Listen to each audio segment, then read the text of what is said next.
काव्यरसिका या माझ्या यूट्यूब चॅनलमध्ये आपणा सर्वांचे सहर्ष स्वागत। आषाढ शुद्ध पौर्णिमा म्हणजेच व्यास पौर्णिमा, अर्थातच गुरुपौर्णिमा। गुरूंना वंदन करण्याचा, गुरुप्रती कृतज्ञता व्यक्त करण्याचा दिवस। परंतु दुर्दैवाने मैत्रीचा दिवस, प्रेमाचा दिवस, आईचा दिवस, बाबांचा दिवस साजरा करणारी तरुणाई गुरुचा दिवस साजरा करताना मात्र काहीशी उदासीन दिसून येते।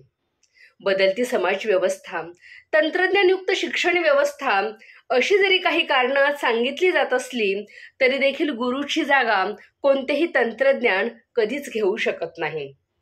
तंत्रज्ञानाच्या साहाय्याने आपण हवे ते ज्ञान प्राप्त करू शकतो, परंतु त्या ज्ञानाचे उपयोजन आणि त्याचे संस्कारामध्ये रूपांतर करण्यासाठी गुरुच लागतो हे स्वीकारणे गरजेचे आहे। आणि याची प्रचिती आपल्याला दिवसेंदिवस येत आहे। कारण जेव्हापासून शिक्षकांच्या हातातली छडी काढून घेतली तेव्हापासून पोलिसांच्या छड्या मात्र विद्यार्थ्यांना जास्त पडू लागल्या आहेत हे आपल्याला मान्य करावे लागेल।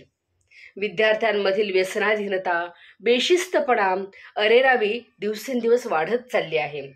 आणि म्हणूनच सद्गुरू वाचोनी सापडेना सोय, सद्गुरू वाचोनी सापडेना सोय हे आम्हाला पुन्हा एकदा समाज मनात रुजवणं गरजेचं आहे।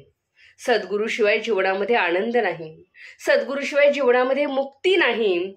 मग हे गुरु फक्त आध्यात्मिक गुरु किंवा शाळेत शिकवणारे शिक्षक नाहीत, तर समाजातील ज्या ज्या घटकांकडून आपल्याला चांगलं शिकायला मिळतं ते सर्व गुरुच। म्हणूनच माझ्या आयुष्यातील सर्व गुरुवर्यांना वंदन करून आज मी इथंच थांबते। धन्यवाद।